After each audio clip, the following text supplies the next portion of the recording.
Hi hello friends, welcome back to my YouTube channel. ಸ್ನೇಹಿತರೆ, ಇವತ್ತಿನ video ನೋಡ್ತಾ ಹೋದರೆ 7th ಸ್ಟ್ಯಾಂಡರ್ಡು ಘಟಕ 8 ಸಸ್ಯಗಳಲ್ಲಿ ಸಂತಾನೋತ್ಪತ್ತಿ. ಫಸ್ಟ್ ಕ್ವೆಶ್ಚನ್ ನೋಡ್ತಾ ಹೋದರೆ ಸ್ನೇಹಿತರೆ, ಗುಲಾಬಿ ಸಸ್ಯಗಳಲ್ಲಿ ನಡೆಯುವ ಸಂತಾನೋತ್ಪತ್ತಿಯ ವಿಧಾನ ಯಾವುದು ಅಂತ ಕೇಳಿದರೆ, ಸಸ್ಯಗಳು ಅಷ್ಟೇ ಎರಡು ರೀತಿಯಲ್ಲಿ ಈ ಒಂದು ಸಂತಾನೋತ್ಪತ್ತಿ ನಡೀತಕ್ಕಂಥದ್ದಾಗಿರುತ್ತೆ. ಫಸ್ಟ್ ಒಂದು ಲೈಂಗಿಕ, ಇನ್ನೊಂದು ಅಲೈಂಗಿಕ ಅಂತ ಎರಡು ರೀತಿ ನಡೀತಾ ಹೋಗುತ್ತೆ ಸ್ನೇಹಿತರೆ. ಸೊ ಇಲ್ಲಿ ಕೊಟ್ಟಿರ್ತಕ್ಕಂಥ ಗುಲಾಬಿ ಸಸ್ಯಗಳು ನಡೀತಕ್ಕಂಥ ಒಂದು ಸಂತಾನೋತ್ಪತ್ತಿಯ ವಿಧಾನ ಯಾವುದು ಅಂತ ಹೇಳಿದ್ರೆ ಆಪ್ಷನ್ ಬಿ, ತುಂಡಾಗುವಿಕೆ. ಬ್ರಯೋಫಿಲಮ್ ಸಸ್ಯದಲ್ಲಿ ಯಾವ ವಿಧಾನದಲ್ಲಿ ಸಂತಾನೋತ್ಪತ್ತಿ ನಡೆಯುತ್ತದೆ? ಎಲೆ ಬದಿಯಲ್ಲಿನ ಮೊಗ್ಗುಗಳು, ಕಾಂಡದಲ್ಲಿನ ಗಿಣ್ಣುಗಳು, ಬೇರು, ಮೇಲಿನ ಎಲ್ಲವೂ ಅಂತ ಕೊಟ್ಟಿದ್ದಾರೆ. ಬ್ರಯೋಫಿಲಮ್ ಸಸ್ಯದಲ್ಲಿ ಯಾವ ವಿಧಾನದಲ್ಲಿ ಸಂತಾನೋತ್ಪತ್ತಿ ನಡೆಯುತ್ತದೆ ಅಂತ ನೋಡೋದಾದ್ರೆ ಆಪ್ಷನ್ ಬಿ, ಕಾಂಡದಲ್ಲಿನ ಗಿಣ್ಣುಗಳು. ಏಕಲಿಂಗಿ ಹೂಗಳು ಇವುಗಳಲ್ಲಿ ಯಾವುದನ್ನು ಹೊಂದಿರುತ್ತವೆ? ಕೇಸರ, ಶಲಾಕೆ. ಕೇಸರ ಮತ್ತು ಶಲಾಕೆ ಮೇಲಿನ ಒಂದು ಮಾತ್ರ ಸರಿ. ಆಪ್ಷನ್ ನೋಡ್ತಾ ಹೋದಾಗ ಸ್ನೇಹಿತರೆ, ಕೊಟ್ಟಿರ್ತಕ್ಕಂಥ ಆಪ್ಷನ್ಗಳಲ್ಲಿ ಕೇಸರ ಇರುತ್ತೆ ಏಕಲಿಂಗಿಗಳಲ್ಲಿ, ಮತ್ತು ಶಲಾಕೆ ಇರುತ್ತೆ. ಆ್ಯಂಡ್ ನೆಕ್ಸ್ಟ್ ಮೇಲಿನ ಒಂದು ಮಾತ್ರ ಸರಿ ಅಂತ ಹೇಳಿದ್ರೆ ಕೇಸರ ಅಥವಾ ಶಲಾಕೆ ಯಾವುದಾದ್ರೂ ಒಂದು ಇರ್ತಕ್ಕಂಥದ್ದು. ಕೇಸರ ಮತ್ತು ಶಲಾಕೆ ಎರಡೂ ಇರೋದಿಲ್ಲ, ಯಾವುದಾದ್ರೂ ಕೇಸರ ಒಂದಿರುತ್ತೆ ಇಲ್ಲ ಶಲಾಕೆ ಒಂದಿರುತ್ತೆ. ಸೊ ಹಾಗಾಗಿ ಆನ್ಸರು ಇಲ್ಲಿ ನೀವು ನೋಡ್ತಾ ಹೋದರೆ ಆಪ್ಷನ್ ಎ 1, 2 ಮತ್ತು 4. ಪಪ್ಪಾಯ ಸೌತೆಕಾಯಿಗಳು ಡ್ಯಾಶ್ ಹೂಗಳನ್ನು ಹೊಂದಿರುತ್ತವೆ? ದ್ವಿಲಿಂಗಿ, ಏಕಲಿಂಗಿ, ಪುರುಷ ಲಿಂಗಾಣು, ಹೆಣ್ಣು ಲಿಂಗಾಣು. ಉತ್ತರ ಸ್ನೇಹಿತರೆ ಆಪ್ಷನ್ ಎ, ದ್ವಿಲಿಂಗಿ. ಸೊ ನಾವು ಆಲ್ರೆಡಿ ನೋಡಿದಾಗೆ ಶಲಾಕೆ ಮತ್ತು ಕೇಸರ ಅಂತಕ್ಕಂಥ ಏನಿತ್ತು ಎರಡೂ ಸಹ ಹೊಂದಿರತಕ್ಕಂಥ ದ್ವಿಲಿಂಗಿ ಆಗಿರುತ್ತೆ. ಕೆಳಗಿನ ಚಿತ್ರವು ಸಸ್ಯದ ಸಂತಾನೋತ್ಪತ್ತಿಯ ಯಾವ ಭಾಗವನ್ನು ಸೂಚಿಸುತ್ತದೆ? ಕೊಟ್ಟಿರ್ತಕ್ಕಂಥ ಚಿತ್ರ ಏನಿದೆಯೋ ಇದು ಸಸ್ಯದ ಯಾವ ಒಂದು ಭಾಗವನ್ನು ಐಡೆಂಟಿಫಿಕೇಶನ್ ಮಾಡುತ್ತೆ, ರೆಪ್ರೆಸೆಂಟೇಷನ್ ಮಾಡುತ್ತೆ ಅಂತ ನೋಡೋದಾದ್ರೆ ಇದನ್ನು ನಾವು ಸಲಾಕೆ ಅಂತ ಹೇಳ್ತೀವಿ. Option B, ಶಲಾಕೆ. ನಿಷೇಚನದ ನಂತರ ಹೂವಿನ ಉಳಿದೆಲ್ಲ ಭಾಗಗಳು ಉದುರಿ ಹೋಗಿ ಬಲಿತ ಅಂಡಾಶಯ ಉಂಟು ಮಾಡುತ್ತದೆ. ಅದೇ ಮುಂದೆ ಹಣ್ಣಾಗ್ತಕ್ಕಂಥದ್ದು ಹೂ, ಎಲೆ, ಕಾಂಡ ಯಾವುದು ಆಗುತ್ತದೆ ನೋಡ್ತಾ ಹೋದ್ರೆ ಸ್ನೇಹಿತರೆ ಆನ್ಸರ್ ಆಪ್ಷನ್ ಎ, ಹಣ್ಣಾಗಿರುತ್ತದೆ. ಅಂದರೆ ನಿಷೇಚನ ನಂತರ ಹೂವಿನ ಉಳಿದೆಲ್ಲ ಭಾಗಗಳು ಉದುರಿ ಹೋಗಿ ಆ ಒಂದು ಬಲಿತ ಅಂಡಾಶಯ ಉಂಟು ಮಾಡ್ತಕ್ಕಂಥದ್ದು ಹಣ್ಣು. ಸಸ್ಯಗಳಲ್ಲಿ ಪರಾಗಸ್ಪರ್ಶಕ್ಕೆ ಸಹಾಯ ಮಾಡುವ ಮಾಧ್ಯಮ ಯಾವುದು? ಗಾಳಿ, ನೀರು, ಕೀಟಗಳು, ಬೆಳಕು. ಸಸ್ಯಗಳಲ್ಲಿ ಪರಾಗಸ್ಪರ್ಶಕ್ಕೆ ಸಹಾಯ ಮಾಡುವ ಮಾಧ್ಯಮ ಯಾವುದು? ಆನ್ಸರ್ ಆಪ್ಷನ್ ಡಿ, ಬೆಳಕು. ಸೊ ನೋಡಿ ಸ್ನೇಹಿತರೆ, ಗಾಳಿ, ನೀರು, ಕೀಟಗಳೇನಿದೆಯೋ ಇದು ಸಂತಾನೋತ್ಪತ್ತಿಯ ಒಂದು ಮಾಧ್ಯಮ ಆಗಿರುತ್ತೆ, ಆದರೆ ಪರಾಗಸ್ಪರ್ಶಕ್ಕೆ ಸಹಾಯ ಮಾಡ್ತಕ್ಕಂಥದ್ದು ಬೆಳಕಾಗಿರುತ್ತೆ. ಯಾವ ವಿಧದ ಜೀವಿಯು ಮೊಗ್ಗುವಿಕೆಯ ವಿಧಾನದ ಮೂಲಕ ಸಂತಾನೋತ್ಪತ್ತಿಯನ್ನು ಮಾಡುತ್ತವೆ? ನಾವು ನೋಡ್ತಾ ಹೋದಾಗ ಈಗ ಆಲ್ರೆಡಿ ಏನು ಮೊಗ್ಗು ಅಂತ ನೋಡಿದ್ವೋ ಮತ್ತು ಏನು ಸಂತಾನೋತ್ಪತ್ತಿ ಇರ್ತಕ್ಕಂಥ ಕೆಲವೊಂದು ಭಾಗಗಳನ್ನ ನೋಡ್ತಾ ಹೋದ್ವೋ ಯಾವ ಒಂದು ರೀತಿಲಿ ಅಂತ, ಅದೇ ರೀತಿ ಮೊಗ್ಗುವಿಕೆ ಅಂತಕ್ಕಂಥದ್ದು ಸಹ ಒಂದು ಸಂತಾನೋತ್ಪತ್ತಿಯ ಒಂದು ವಿಧ ಆಗಿರುತ್ತೆ ಸ್ನೇಹಿತರೆ. ಸೊ ಅದು ಯಾವ ಒಂದು ಪ್ರಾಣಿ ಅಥವಾ ಜೀವಿಗಳು ನಡೆಯುತ್ತೆ ಅಂತಕ್ಕಂಥದ್ದಾದರೆ ಆಪ್ಷನ್ ಹೀಗಿದೆ: ಅಮೀಬಾ, ಈಸ್ಟ್, ಶಿಲೀಂಧ್ರ ಮತ್ತು ಶೈವಲ ಅಂತ ಕೊಟ್ಟಿದ್ದಾರೆ. ಆನ್ಸರ್ ಆಪ್ಷನ್ ಬಿ, ಈಸ್ಟಲ್ಲಿ ಈ ಸಂತಾನೋತ್ಪತ್ತಿಯ ಏನು ವಿಧಾನವನ್ನು ನಾವು ಮೊಗ್ಗುವಿಕೆ ಅಂತ ಹೇಳ್ತೀವಿ, ಬಡ್ ಅಂತ ಹೇಳ್ತೀವಿ, ಬಡ್ಡಿಂಗ್ ಅಥವಾ ಬಡ್. ಓಕೆ, ಸೊ ಒಂದು ನಿಂತ ನೀರಿರುವ ಹೊಂಡದಲ್ಲಿ 1 ವಾರದ ನಂತರ ಹಸಿರು ಪಾಚಿಗಳನ್ನು ಗಮನಿಸುವೆ. ಇದು ಯಾವ ವಿಧಾನದ ಸಂತಾನೋತ್ಪತ್ತಿಯಾಗಿರುತ್ತದೆ? ಮೊಳಕೆಯೊಡೆಯುವುದು, ಲೈಂಗಿಕ, ವಿಘಟನೆ, ಪರಾಗಸ್ಪರ್ಶ. ಉತ್ತರ ಸ್ನೇಹಿತರೆ ಆಪ್ಷನ್ ಸಿ, ವಿಘಟನೆ. ಚಿತ್ರದಲ್ಲಿ ಯುಗ್ಮಜವು ಉಂಟಾಗುವ ಭಾಗ ಯಾವುದು? ಚಿತ್ರದಲ್ಲಿ ಯುಗ್ಮಜವು ಉಂಟಾಗುವ ಭಾಗ ಯಾವುದು ಅಂತ ಹೇಳಿದ್ರೆ ಆಪ್ಷನ್ 1 ಇದಾಗಿರುತ್ತೆ.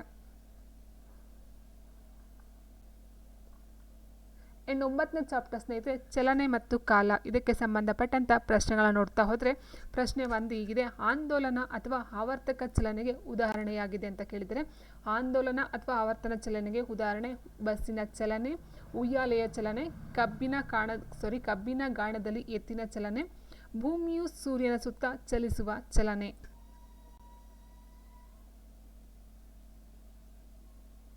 ಉತ್ತರ ಸ್ನೇಹಿತರೆ ಆಪ್ಷನ್ ಬಿ, ಉಯ್ಯಾಲೆಯ ಚಲನೆ. ಸೊ ಆಂದೋಲನ ಅಂತ ಹೇಳಿದ್ರೆ ಈ ಒಂದು ಪೆಂಡಲಮ್ ಅಂತ ಏನು ಹೇಳ್ತೀವೋ ಈ ರೀತಿ ಹಿಂದೆ ಮುಂದೆ ಹೋಗ್ತಕ್ಕಂಥದ್ದು ನಾವು ಆಂದೋಲನ ಚಲನೆ ಅಂತ ಹೇಳ್ತೀವಿ. ಉತ್ತರ ಆಪ್ಷನ್ ಬಿ, ಉಯ್ಯಾಲೆಯ ಚಲನೆ.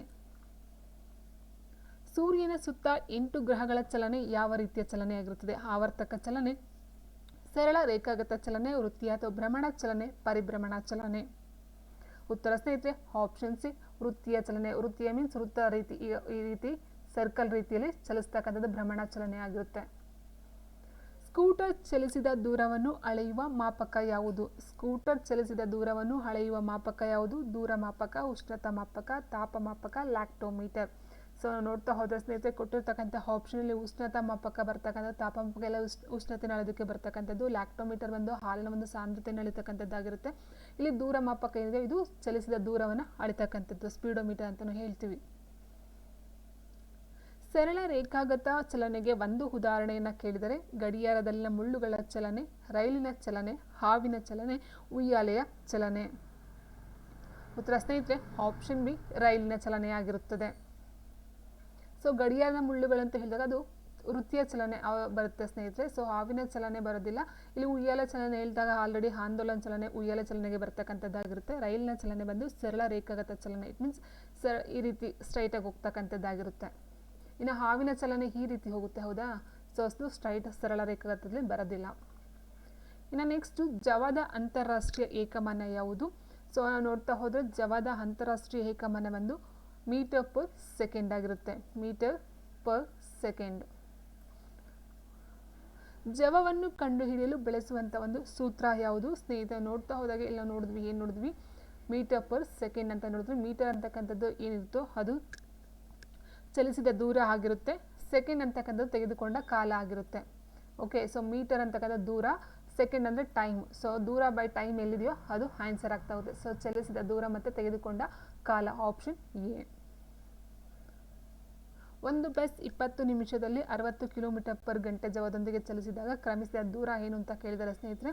ಸೊ ಇದಕ್ಕೆ ಫಾರ್ಮುಲಾ ನೋಡ್ತಾ ಹೋದಾಗ V = D/T ಅಂತಕ್ಕಂಥದ್ದು. ಒಂದು ಬಸ್ 20 ನಿಮಿಷದಲ್ಲಿ 60 ಕಿಲೋಮೀಟರ್ ಪರ್ ಗಂಟೆ ಜವದೊಂದಿಗೆ ಚಲಿಸಿದಾಗ ಕ್ರಮಿಸಿದ ದೂರವನ್ನು ಕೇಳಿದರೆ ಸ್ನೇಹಿತರೆ, ಇಲ್ಲಿ 20 ನಿಮಿಷ ಕೊಟ್ಟಿದ್ದಾರೆ ಆ್ಯಂಡ್ ಜವ ಬಂದು 60 ಕಿಲೋಮೀಟರ್ ಪರ್ ಗಂಟೆ ಕೊಟ್ಟಿದ್ದಾರೆ. ಕ್ರಮಿಸಿದ ದೂರ ಬಂದು ಕಿಲೋಮೀಟರ್ ಕೊಟ್ಟಿದ್ದಾರೆ. ಸೊ ಹಾಗಾಗಿ ನಾವು ಏನು ಮಾಡಬೇಕಂತ ಹೇಳಿದ್ರೆ ನಿಮಿಷದಲ್ಲಿ ಇರ್ತಕ್ಕಂಥದ್ದನ್ನ ನಾವು ಫಸ್ಟು ಈ ಒಂದು ಗಂಟೆಗೆ ಕನ್ವರ್ಟ್ ಮಾಡ್ಕೊಳ್ಬೇಕಾಗುತ್ತೆ. ಇಲ್ಲ ಡೈರೆಕ್ಟಾಗಿ ನಾವು ನೋಡ್ತಾ ಹೋದೆ ನೋಡಿ ಸ್ನೇಹಿತರೆ, ಇಲ್ಲಿ 1 ಗಂಟೆಗೆ 60 ಕಿಲೋಮೀಟರ್ ಹೋದ್ರೆ, ಹೌದಾ? 1 ಗಂಟೆಗೆ 60 ಕಿಲೋಮೀಟರ್, 20 ನಿಮಿಷಕ್ಕೆ ಎಷ್ಟಾಯಿತು? ಸೊ 60ರಲ್ಲಿ ನಾವು ಅರ್ಧದ ಮಾಡ್ತಾ ಹೋಗಿ ಅಂದರೆ ನೋಡಿ 60 ಕಿಲೋಮೀಟರ್ ಅಂತ ಕೊಟ್ಟಿದ್ದಾರೆ. ಸೊ 1 ಗಂಟೆಗೆ ಎಷ್ಟು ನಿಮಿಷ? 60 ನಿಮಿಷ, ಹೌದಾ? 60 ನಿಮಿಷ 1 ಗಂಟೆಗೆ. ಅದರಲ್ಲಿ ಒಂದು 3 ರೀತಿ ಮಾಡ್ತಾ ಹೋಗ್ತೀವಿ. 20 20 20 ಅಂತ ಮಾಡಿದ್ರೆ 20 20 20 ಅಂತ ತೊಗೊಂಡ್ರೆ ನಿಮ್ಗೆ ಆಯ್ತು ಅಲ್ಲಿಗೆ 20 ನಿಮಿಷಕ್ಕೆ ಬರ್ತಕ್ಕಂಥದ್ದು 20 kilometre. So answer option B. ಇಲ್ಲ ಈ ರೀತಿ ಗೊತ್ತಾಗಲ್ಲ ಅಂತ ಹೇಳಿದ್ರೆ V = D/T ಫಾರ್ಮುಲಾ ಇದೆ ಸ್ನೇಹಿತರೆ. ಈ ರೀತಿ ಹಾಕ್ಕೊಂಡು ನಿಮಗೆ V ಕೊಟ್ಟಿದ್ದಾರೆ 60 ಈಕ್ವಲ್ಸ್ ಡಿ ನಮಗೆ ಗೊತ್ತಿಲ್ಲ, ಕಂಡುಹಿಡಿಬೇಕು. ಎಕ್ಸ್ ಆಯಿತು /T ಕೊಟ್ಟಿದ್ದಾರೆ 20 ಅಂತಕ್ಕಂಥದ್ದು. 20 ನಿಮಿಷ ಕೊಟ್ಟಿದ್ದಾರೆ, ನಾವು 60ರಿಂದ ಡಿವೈಡ್ ಮಾಡಿದ್ರೆ ಇದು ಗಂಟೆ ಕನ್ವರ್ಟ್ ಆಗುತ್ತೆ. ಸೊ ಈಗ ಎಕ್ಸ್ ವ್ಯಾಲ್ಯೂ ನಮಗೆ ಎಷ್ಟು ಬರುತ್ತೆ ಅಂತ ಹೇಳಿದ್ರೆ 20 ಬರುತ್ತೆ, 20 ಕಿಲೋಮೀಟರ್. ಆ್ಯಂಡ್ ನೆಕ್ಸ್ಟ್ ನಾವು ನೋಡ್ತಾ ಹೋದರೆ ಸ್ನೇಹಿತರೆ, ಈ ಕೆಳಗಿನ ಚಿತ್ರದಲ್ಲಿ ರಾಣಿಯು ಎಯಿಂದ ಪ್ರಾರಂಭ ಮಾಡಿ ಬಿ ತಲುಪುತ್ತಾಳೆ, ನಂತರ ಬಿಯಿಂದ ಸಿಗೆ, ನಂತರ ಸಿಯಿಂದ ಡಿಗೆ, ನಂತರ ಡಿಯಿಂದ ಇಗೆ ಚಲಿಸಿದರೆ ಆಕೆಯು ಚಲಿಸಿದ ಒಟ್ಟು ದೂರವನ್ನು ಕೇಳಿದರೆ. ಸೊ ಇಷ್ಟ ತುಂಬ ಸಿಂಪಲ್ ಇದೆ. ಏನಂತ, ಈ ಕೆಳಗಿನ ಚಿತ್ರದಲ್ಲಿ ರಾಣಿಯು ಎಯಿಂದ ಪ್ರಾರಂಭ ಮಾಡಿ ಬಿಗೆ ಹೋಗ್ತಾಳೆ, ಬಿಯಿಂದ ಸಿಗೆ, ಸಿಯಿಂದ ಡಿಗೆ, ಡಿಯಿಂದ ಹೀಗೆ ಚಲಿಸಿದರೆ ಆಕೆಯು ಚಲಿಸಿದ ಒಟ್ಟು ದೂರವನ್ನು ಕೇಳಿದರೆ ಸ್ನೇಹಿತರೆ, ನೋಡಿ ಎಯಿಂದ ಬಿಗೆ ಎಷ್ಟಿದೆ? 8 ಇದೆ. ಆ್ಯಂಡ್ ಬಿಯಿಂದ ಸಿಗೆ 4 ಕೊಟ್ಟಿದ್ದಾರೆ, ಸಿಯಿಂದ ಡಿಗೆ 5 ಕೊಟ್ಟಿದ್ದಾರೆ, ಆ್ಯಂಡ್ ಡಿಯಿಂದ ಇಗೆ 9 ಕೊಟ್ಟಿದ್ದಾರೆ ಸ್ನೇಹಿತರೆ. ಬಟ್ ಇಲ್ಲಿ ಕೊಟ್ಟಿರ್ತಕ್ಕಂಥ ನೋಡ್ತಾ ಹೋದಾಗ ಇಲ್ಲಿ ಏನಿದೆ? ಡಿಯಿಂದ ಇಗೆ ಅಂತ ಕೊಟ್ಟಿದ್ದಾರೆ, ಬಟ್ ಇಯಿಂದ ಎಗೆ ಅಂತ ಕೊಟ್ಟಿಲ್ಲ. ಹಾಗಾಗಿ ನಾವು ಇಷ್ಟು 4 ಮಾತ್ರ ತೊಗೊಳ್ಬೇಕಾಗುತ್ತೆ ಸ್ನೇಹಿತರೆ. ಸೊ 4 ತೊಗೊಂಡಾಗ ನಮಗೆ ಆನ್ಸರ್ ಎಷ್ಟು ಬರುತ್ತೆ ನೋಡಿ? 8 4 12 ಆಯಿತು, 12 5 17 ಆಯಿತು, 17 + 9 ಎಷ್ಟು ಬರುತ್ತೆ? ನಮಗೆ 26 ಬರುತ್ತೆ. ಸೊ ಹಾಗಾಗಿ ಆನ್ಸರ್ ಇಲ್ಲಿ ಯಾವುದೂ ಬರಲ್ಲ ಸ್ನೇಹಿತರೆ. ಆನ್ಸರ್ ಬಂದು 26 ಆಗುತ್ತೆ. ಓಕೆ, ಸೊ ಆನ್ಸರ್ ಇಲ್ಲಿ ಯಾವುದು ಆಗೋದಿಲ್ಲ. ಇನ್ನು ಟೋಟಲ್ ಆಗಿ ಚಲಿಸಿದ ದೂರವನ್ನು ಕೇಳಿದರೆ ನಮಗೆ 33 ಬರ್ತಾಯಿತ್ತು ಸ್ನೇಹಿತರೆ. ಬಟ್ ಇಲ್ಲಿ ಡಿಯಿಂದ ಇಗೆ ಅಂತ ಕೊಟ್ಟಿದ್ದಾರೆ, ಇಯಿಂದ ಎಗೆ ಅಂತ ಕೊಟ್ಟಿಲ್ಲ. ಓಕೆ, ಇನ್ನು ನೆಕ್ಸ್ಟ್ ನೋಡ್ತಾ ಹೋದರೆ, ವೃತ್ತೀಯ ಪಥದಲ್ಲಿ ಚಲಿಸುತ್ತಿರುವ ಒಂದು ವಸ್ತು ಎ ಬಿಂದುವಿನಿಂದ ಆರಂಭಿಸಿ ಪುನಃ ಎ ಬಿಂದುವಿಗೆ ಮರಳಿದರೆ ಅದು ಚಲಿಸಿದ ದೂರವನ್ನು ಕೇಳಿದರೆ ಒಂದು ವೃತ್ತೀಯ ಪಥ ಅಂತ ಹೇಳಿದರೆ ಅದೊಂದು ವೃತ್ತ ಆಗಿರುತ್ತೆ ಸ್ನೇಹಿತರೆ. ವೃತ್ತದ ಒಂದು ಪರಿಧಿ ಸುತ್ತಳತೆಯನ್ನು ಕಂಡುಹಿಡಿತಕ್ಕಂಥ ಒಂದು ಫಾರ್ಮುಲಾ ಅಂತ ಹೇಳಿದರೆ 2πr ಆಗಿರುತ್ತೆ. ಸೊ ಹಾಗಾಗಿ ಆನ್ಸರ್ ಆಪ್ಷನ್ ಬಿ 2πr ಅಂತಕ್ಕಂಥದ್ದು.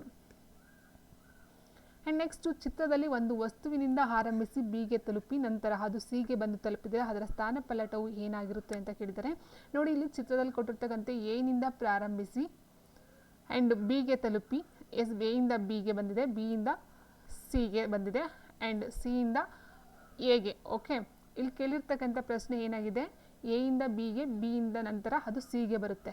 ಇಲ್ಲಿಂದ ಇಲ್ಲಿಗೆ ಬರ್ತಕ್ಕಂಥದ್ದು ಏನಿದೆ ನೋಡಿ, ಈ ರೀತಿ ನಾವು ಬೆಳೆಸ್ಕೊಂಡು ಬರ್ತೀವಲ್ಲ, ಇದನ್ನ ನಾವು ಚಲಿಸಿದ ದೂರ ಅಂತ ಹೇಳ್ತೀವಿ ಸ್ನೇಹಿತರೆ. ಬಟ್ ಇಲ್ಲಿಂದ ಇಲ್ಲಿಗೆ ಎಷ್ಟು ಕಿಲೋಮೀಟರ್ ದೂರ ಇದೆ ಅಂದರೆ ಮಿನಿಮಮ್ ಏನಿರುತ್ತೋ, ಮಿನಿಮಮ್ ಏರಿಯಾ ಏನಿರುತ್ತೋ, ಸೊ ಅದನ್ನು ನಾವು ಸ್ಥಾನಪಲ್ಲಟ ಅಂತ ಕರಿತೀವಿ. ನೋಡಿ, ಎ ಇಂದ ಸಿಗೆ ಡೈರೆಕ್ಟ್ ಕನೆಕ್ಷನ್. ಸೊ ಇಲ್ಲಿ ಇರ್ತಕ್ಕಂಥ ಅದು ಅಳತೆ ಆಗಿರುತ್ತೆ, ಮೆಜರ್ಮೆಂಟು.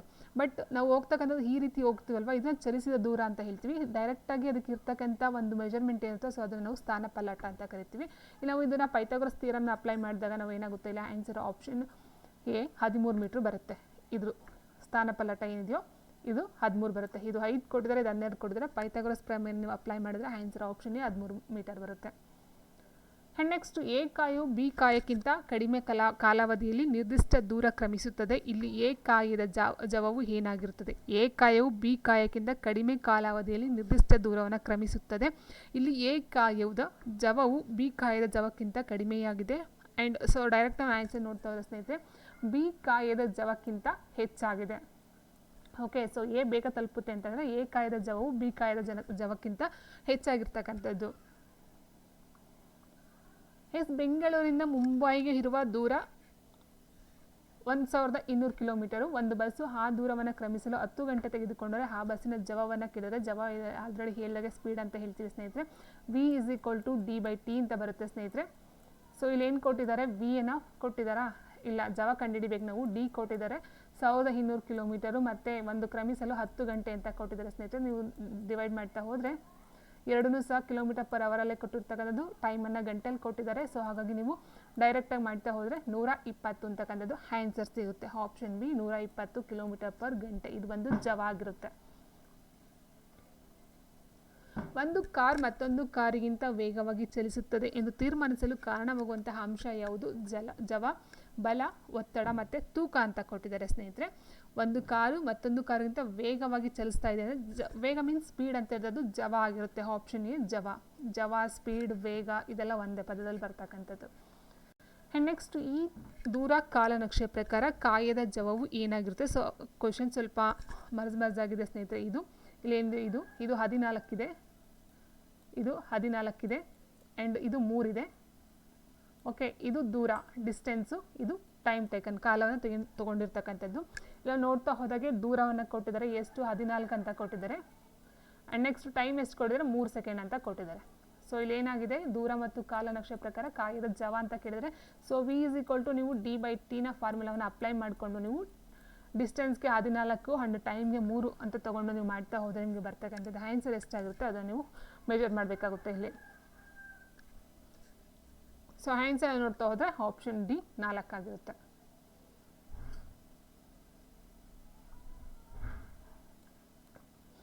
ಆ್ಯಂಡ್ ನೆಕ್ಸ್ಟ್ ನಾವು ನೋಡ್ತಾ ಹೋದರೆ,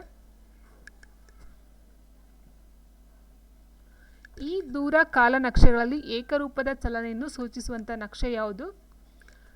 ದೂರ ಕಾಲನಕ್ಷೆಗಳಲ್ಲಿ ಏಕರೂಪದ ಚಲನೆಯನ್ನು ಸೂಚಿಸ್ತಕ್ಕಂಥದ್ದು ಆಪ್ಷನ್ ಎ ಇದಾಗಿರುತ್ತೆ. ದೂರ ಮತ್ತು ಕಾಲ ಮಧ್ಯ ಒಂದು ಲೈನ್ ಹೋಗ್ತಕ್ಕಂಥದ್ದು ಈ ರೀತಿ. 2 ನಿಲ್ದಾಣಗಳ ನಡುವಣ ಅಂತರ 120 ಕಿಲೋಮೀಟರ್. ಒಂದು ರೈಲು ಆ ದೂರವನ್ನು ಕ್ರಮಿಸಲು 4 ಗಂಟೆ ತೆಗೆದುಕೊಂಡರೆ ರೈಲಿನ ಜವವನ್ನು ಲೆಕ್ಕ ಹಾಕಿ ಅಂತ ಕೊಟ್ಟಿದ್ದಾರೆ ಸ್ನೇಹಿತರೆ. ಸೊ ಆ್ಯಸ್ ಇಟ್ ಈಸ್ ನೀವು ಇಲ್ಲಿ ಸ್ಪೀಡ್ ಮತ್ತು ಡಿಸ್ಟೆನ್ಸು ಮತ್ತು ಟೈಮ್ ಗೊತ್ತಿದ್ರೆ ಆರಾಮಾಗಿ ನೀವು ಆನ್ಸರ್ನ ಕಂಡುಹಿಡಿಬಹುದು. ಸೊ ಆನ್ಸರ್ನ ನೋಡ್ತಾ ಹೋದರೆ ಆಪ್ಷನ್ ಬಿ 30 km/h ಆಗಿರುತ್ತೆ. ನೀವು ಆನ್ಸರ್ನ ಮಾಡಿ ನೋಡಿ. ಈಗ ಆಲ್ರೆಡಿ ಏನು ಹೇಳಿದಿರೋ ವಿ = d/t ಅಂತ ಒಂದು ಫಾರ್ಮುಲಾವನ್ನು ಹಾಕ್ಕೊಂಡು ನೀವು ಮಾಡ್ತಾ ಹೋದರೆ ನಿಮಗೆ ಆನ್ಸರು ಸಿಗ್ತಾ ಹೋಗುತ್ತೆ ಸ್ನೇಹಿತರೆ.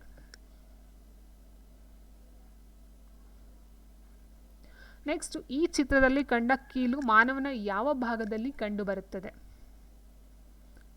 ಸೊ ಇಲ್ಲಿ ಕೊಟ್ಟಿದ್ದಾರಲ್ವ, ಕೀಲು ಯಾವ ಒಂದು ಭಾಗದಲ್ಲಿ ಕಂಡು ಬರುತ್ತೆ ಅಂತ ಕೇಳಿದರೆ ಆನ್ಸರು ಆಪ್ಷನ್ ಬಿ ಸೊಂಟ.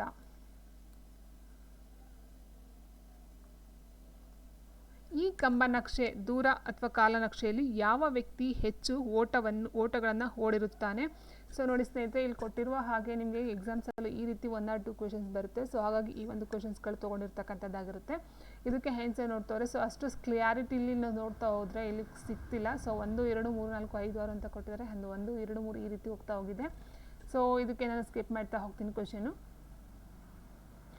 ಜವ ಮತ್ತು ವೇಗಗಳು ಪರಸ್ಪರ ವಿಭಿನ್ನ, ಏಕೆಂದರೆ ಜವ ಮತ್ತು ವೇಗಗಳು ಪರಸ್ಪರ ವಿಭಿನ್ನ, ಏಕೆಂದರೆ ಒಂದೇ ದಿಕ್ಕು ಮತ್ತು ಪರಿಮಾಣವನ್ನು ಹೊಂದಿದೆ. ಪರಿಮಾಣ ಒಂದೇ ಆಗಿದ್ದು ದಿಕ್ಕು ವಿಭಿನ್ನವಾಗಿರಬಹುದು. ಎರಡು ಒಂದೇ ಪರಿಮಾಣ ಹೊಂದಿರುವುದು, ಎರಡು ಒಂದೇ ದಿಕ್ಕನ್ನು ಹೊಂದಿರಬಹುದು ಅಂತ ಕೊಟ್ಟಿದ್ದಾರೆ. ಸ್ನೇಹಿತರೆ, ನಾವು ನೋಡ್ತಾ ಹೋದರೆ ಜವ ಮತ್ತು ವೇಗಗಳು ಪರಸ್ಪರ ವಿಭಿನ್ನ, ಒಂದೇ ದಿಕ್ಕು ಮತ್ತು ಒಂದೇ ಪರಿಮಾಣವನ್ನು ಹೊಂದಿರುತ್ತದೆ. ಆಪ್ಷನ್ ಎ ಆಗಿರುತ್ತೆ.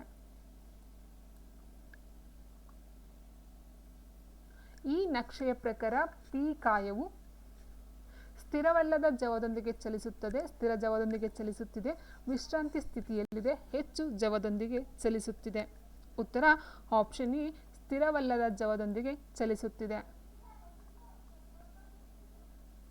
ನೆಕ್ಸ್ಟ್ 10ನೇ ಚಾಪ್ಟರು ವಿದ್ಯುತ್ ಪ್ರವಾಹ ಮತ್ತು ಅದರ ಪರಿಣಾಮಗಳು. ಸೊ ಫಸ್ಟ್ ಕ್ವಶನ್ ನೋಡ್ತಾರೆ, ವಿದ್ಯುತ್ ಮಂಡಲದಲ್ಲಿ ಬೆಳಕಿಯಾಗುವ ವಿದ್ಯುತ್ ಕೋಶದ ಸಂಕೇತ ಯಾವುದು ಅಂತ ಕೇಳಿದ್ರೆ ತುಂಬ ಬರುತ್ತೆ ಇದರಲ್ಲಿ ಸ್ನೇಹಿತರೆ. ವಿದ್ಯುತ್ ಮಂಡಲದಲ್ಲಿ ಬೆಳಕಿಯಾಗುವ ವಿದ್ಯುತ್ ಕೋಶದ ಸಂಕೇತವನ್ನು ಕೇಳಿರ್ತಕ್ಕಂಥದ್ದು. ಇಲ್ಲಿ ನಾವು ನೋಡ್ತಾ ಹೋದರೆ ಆನ್ಸರ್ ಬಂದು ಆಪ್ಷನ್ ಸಿ ಆಗಿರುತ್ತೆ. ನೆಕ್ಸ್ಟ್ ಸರಳ ವಿದ್ಯುತ್ ಮಂಡಲವನ್ನು ಒಳಗೊಂಡಿರುವ ಉಪಕರಣ ಯಾವುದು? ಸರಳ ವಿದ್ಯುತ್ ಮಂಡಲವನ್ನು ಒಳಗೊಂಡಿರುವಂತಹ ಉಪಕರಣ ಯಾವುದು? ಉತ್ತರ ಆಪ್ಷನ್ ಡಿ, ದೂರದರ್ಶನ.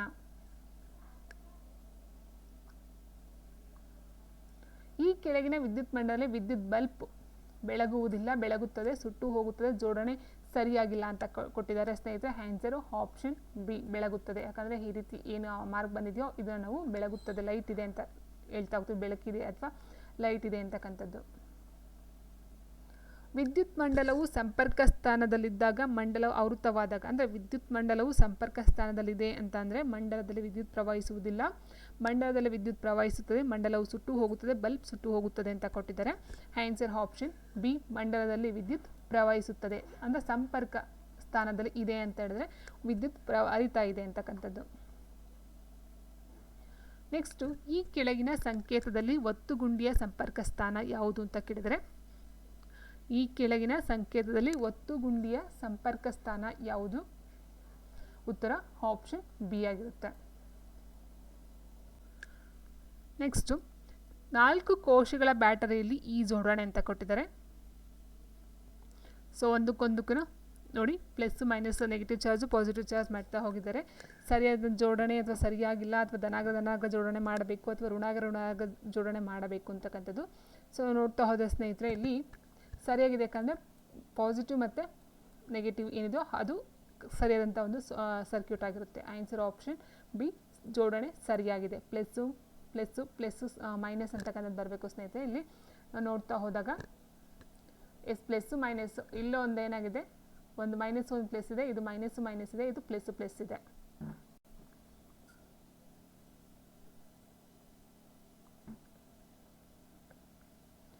ವಿದ್ಯುತ್ ಮಂಡಲದಲ್ಲಿ ಹೆಚ್ಚಿನ ವಿದ್ಯುತ್ ಪ್ರವಾಹ ಹರಿದಾಗ ಫ್ಯೂಸ್ ಕರಗಲು ಕಾರಣವೇನು? ವಿದ್ಯುತ್ ಮಂಡಲದಲ್ಲಿ ಹೆಚ್ಚಿನ ವಿದ್ಯುತ್ ಪ್ರವಾಹ ಹರಿದಾಗ ಫ್ಯೂಸ್ ಕರಗಲು ಕಾರಣವೇನು? ಆನ್ಸರ್ ಬಂದು ಆಪ್ಷನ್ ಡಿ, ಶಾಖೋತ್ಪನ್ನ ಪರಿಣಾಮ. ಸಾಮಾನ್ಯವಾಗಿ ವಿದ್ಯುತ್ ಬಲ್ಬ್ಗಳ ತಂತುಗಳಲ್ಲಿ ಬೆಳೆಸುವಂತಹ ಒಂದು ಲೋಹ ಯಾವುದೆಂದರೆ ಆಪ್ಷನ್ ಡಿ, ಟಂಗ್ಸ್ಟನ್. ವಿದ್ಯುತ್ ಬೆಸೆ ತಯಾರಿಕೆಯಲ್ಲಿ ಬಳಸುವ ಲೋಹದ ಮಿಶ್ರಣ ಯಾವುದು? ಉತ್ತರ ಸೀಸ ಪ್ಲಸ್ ತಾಮ್ರ, ಆಪ್ಷನ್ ಬಿ. ಇತ್ತೀಚಿನ ದಿನಗಳಲ್ಲಿ ಬೆಸೆಗಳ ಬದಲಾಗಿ ವಿದ್ಯುತ್ ಪ್ರವಾಹದ ಸುರಕ್ಷೆಗಾಗಿ ಬಳಸುವಂತಹ ಒಂದು ಸಾಧನ ಯಾವುದು? LED, MCB, LCD, fuse. ಉತ್ತರ ಆಪ್ಷನ್ ಬಿ, MCB. ವಿದ್ಯುತ್ ಹೀಟರನ್ನು ನೀರು ಕಾಯಿಸಲು ಬಕೆಟ್ನಲ್ಲಿ ನೀರಿನಲ್ಲಿ ಇಟ್ಟಾಗ ಸ್ವಲ್ಪ ಸಮಯದ ನಂತರ ಬಕೆಟನ್ನು ಮುಟ್ಟಿದಾಗ ಬಿಸಿಯಾಗಿರುತ್ತೆ. ಇದಕ್ಕೆ ಮೇನ್ ಕಾರಣ ಏನಂತ ಹೇಳಿದರೆ ಇದು ವಿದ್ಯುತ್ನ ಉಷ್ಣೋತ್ಪನ್ನ ಪರಿಣಾಮವಾಗಿರುತ್ತದೆ. Option C. ನೆಕ್ಸ್ಟ್, ಈ ಚಿತ್ರದಲ್ಲಿ ಉಪಕರಣದ ಹೆಸರನ್ನು ಬರೆಯಿರಿ ಅಂತ ಕೊಟ್ಟಿದ್ದಾರೆ. ವಿದ್ಯುತ್ ಒಲೆ, ವಿದ್ಯುತ್ ಬಲ್ಬ್, ವಿದ್ಯುತ್ ಬೆಸ ಆ್ಯಂಡ್ ವಿದ್ಯುತ್ ಕಾಂತ. ಉತ್ತರ ಸ್ನೇಹಿತರೆ ಆಪ್ಷನ್ ಸಿ, ವಿದ್ಯುತ್ ಬೆಸೆ ಅಂತಕ್ಕಂಥದ್ದಾಗಿರುತ್ತೆ. ಸೊ ವಿದ್ಯುತ್ ಒಲೆ, ಬಲ್ಬ್, ಕಾಂತ ಎಲ್ಲ ಆಗಿರೋದಿಲ್ಲ. ಫ್ಯೂಸ್ ಅಂತ ಏನು ಹೇಳ್ತೀವೋ ಆಪ್ಷನ್ ಸಿ. ಕೋಣೆ ತಾಪಕದ ಒತ್ತುಗುಂಡಿಯಿಂದ ವಿದ್ಯುತ್ ಪ್ರವಹಿಸುವಂತೆ ಮಾಡಿದಾಗ ಅದು ಒಂದು ಬಗೆಯ ರಾಸಾಯನಿಕವನ್ನು ಸ್ರವಿಸುತ್ತದೆ, ಉಷ್ಣವನ್ನು ಹೊರಸೂಸುತ್ತದೆ, ಕಾಂತತೆಯನ್ನು ಪಡೆದುಕೊಳ್ಳುತ್ತದೆ, ಸ್ಫೋಟಗೊಳ್ಳುತ್ತದೆ. ಕೋಣೆ ತಾಪಕದ ಒತ್ತುಗುಂಡಿಯಿಂದ ವಿದ್ಯುತ್ ಪ್ರವಹಿಸುವಂತೆ ಮಾಡಿದಾಗ ಅದು ಉಷ್ಣವನ್ನು ಹೊರಸೂಸುತ್ತದೆ. ಚಿತ್ರದಲ್ಲಿ ಏನಾಗಿದೆ? ಸೊ ಬಲ್ಬ್ ಬೆಳಗಿದೆ, ಬಲ್ಬ್ ಬೆಳಗಿಲ್ಲ, ಜೋಡಣೆ ಬದಲಾಯಿಸಬೇಕು, ಇನ್ನೊಂದು ಶುಷ್ಕ ಕೋಶ ಜೋಡಿಸಬೇಕು. ಉತ್ತರ ಸ್ನೇಹಿತರೆ ಬಲ್ಬ್ ಬೆಳಗಿಲ್ಲ. ಯಾಕಂತಂದ್ರೆ ಬಲ್ಬ್ ಬೆಳಗಿದೆ ಅಂತ ಹೇಳಿದ್ರೆ ಈ ರೀತಿ ಒಂದು ಬೆಳಕಿನ ಒಂದು ಇದು ಬರಬೇಕು ಸ್ನೇಹಿತರೆ. ಸೊ ಬಂದಿಲ್ಲ. ಆಪ್ಷನ್ ಬಿ ಬಲ್ಬ್ ಬೆಳಗಿಲ್ಲ. ವಿದ್ಯುತ್ ಕೋಶದಲ್ಲಿ ಎಷ್ಟು ಅಗ್ರಗಳಿರುತ್ತವೆ? ಉತ್ತರ ಆಪ್ಷನ್ ಬಿ 2. ನಮ್ಮ ಮನೆಗಳಲ್ಲಿ ಹೆಚ್ಚಿನದಾಗಿ ತಾಮ್ರದ ತಂತಿಯನ್ನು ವಿದ್ಯುತ್ ಸಂಪರ್ಕಕ್ಕಾಗಿ ಬಳಸುತ್ತಾರೆ. ಯಾಕೆಂತ ಹೇಳಿದ್ರೆ ಅದು ಉತ್ತಮ ವಾಹಕವಾಗಿರುತ್ತದೆ. ತಾಮ್ರ ಒಂದು ವಿದ್ಯುತ್ ವಾಹಕ. ಈ ಚಿತ್ರದಲ್ಲಿರುವ ಟಾರ್ಚ್ನ ಒಳನೋಟದಲ್ಲಿ ವಿದ್ಯುತ್ ತಂತಿಯ ಕಾರ್ಯವೇನು ಅಂತ ಕೇಳಿದರೆ ಸ್ನೇಹಿತರೆ ಉತ್ತರ ನೋಡ್ತಾ ಹೋದ ನೋಡಿ, ಇದು ಏನು ತಂತಿಯನ್ನು ಹಾಕಿದರೋ ವಿದ್ಯುತ್ತನ್ನು ಪ್ರವಹಿಸುವುದಿಲ್ಲ ಅಂತ ಹೇಳಿದ್ರೆ ಆ ಒಂದು ಬ್ಯಾಟ್ರಿಗಳನ್ನು ಏನು ಕನೆಕ್ಟ್ ಮಾಡಿರ್ತಾರೋ ಸೊ ಅದನ್ನು ಆಫ್ ಮಾಡ್ತಕ್ಕಂಥದ್ದು ಸಹ ನಮ್ಗೆ ಅಷ್ಟೇ ಮುಖ್ಯ ಆಗಿರುತ್ತೆ. ಹಾಗಾಗಿ ಈ ವಿದ್ಯುತ್ ತಂತಿಯನ್ನು ಹಾಕಿದಾಗ ಅಥವಾ ಅದರ ಕಾರ್ಯ ಏನಂತ ಹೇಳಿದ್ರೆ ವಿದ್ಯುತ್ತನ್ನು ಪ್ರವಹಿಸುವುದಿಲ್ಲ ಅಂತಕ್ಕಂಥದ್ದು ಆಗಿರುತ್ತೆ. ಎಲೆಕ್ಟ್ರಿಷಿಯನ್ ಬಳಸುವ ಸ್ಕ್ರೂ ಡ್ರೈವರ್ ಹಿಕ್ಕಳ ಸಾಧನಗಳಲ್ಲಿ ಪ್ಲಾಸ್ಟಿಕ್ ಅಥವಾ ರಬ್ಬರ್ನ ಹೊದಿಕೆಯನ್ನು ಹೊಂದಿರುತ್ತದೆ. ಕಾರಣವೇನು? ರಬ್ಬರ್ ಒಂದು ಉತ್ತಮ ಅವಾಹಕವಾಗಿರುತ್ತದೆ. ಸೊ ಹಾಗಾಗಿ ಅದನ್ನು ಬಳಸ್ತಕ್ಕಂಥದ್ದಾಗಿರುತ್ತೆ. ರಬ್ಬರ್ ಒಂದು ಉತ್ತಮ ಅವಾಹಕ, ಅದು ಕರೆಂಟನ್ನು ಪಾಸ್ ಮಾಡೋದಕ್ಕೆ ಬಿಟ್ಕೊಡೋದಿಲ್ಲ. ವಿದ್ಯುತ್ ಮಂಡಲ ಪೂರ್ಣಗೊಳಿಸಲು ಅಥವಾ ಕಡಿತಗೊಳಿಸಲು ಬಳಸುವಂಥ ಸರಳ ಸಾಧನ ಯಾವುದು? ಬಲ್ಬ್, ವಿದ್ಯುತ್ ತಂತಿ, ಸ್ವಿಚ್ ಆ್ಯಂಡ್ ಫ್ಯೂಸ್ ಅಂತ ಕೊಟ್ಟಿದ್ದಾರೆ ಸ್ನೇಹಿತರೆ. ಸೊ ಆನ್ಸರ್ ನಮ್ಗೆ ಗೊತ್ತಿರುವ ಹಾಗೆ ವಿದ್ಯುತ್ ಮಂಡಲ ಪೂರ್ಣಗೊಳಿಸಲು ಅಥವಾ ಕಡಿತಗೊಳಿಸಲು ಬಳಸುವಂಥ ಒಂದು ಸರಳ ಸಾಧನ ಅಂತ ಹೇಳಿದ್ರೆ ಸ್ವಿಚ್ ಆಗಿರುತ್ತೆ. ಈ ಚಿತ್ರದಲ್ಲಿ ವಿದ್ಯುತ್ ಮಂಡಲದಲ್ಲಿ ಸ್ವಿಚ್ನಂತೆ ಯಾವ ವಸ್ತುವನ್ನು ಬಳಸಲಾಗಿದೆ?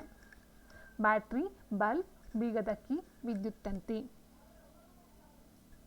ಉತ್ತರ ಆಪ್ಷನ್ ಸಿ ಬೀಗದ ಕೀ.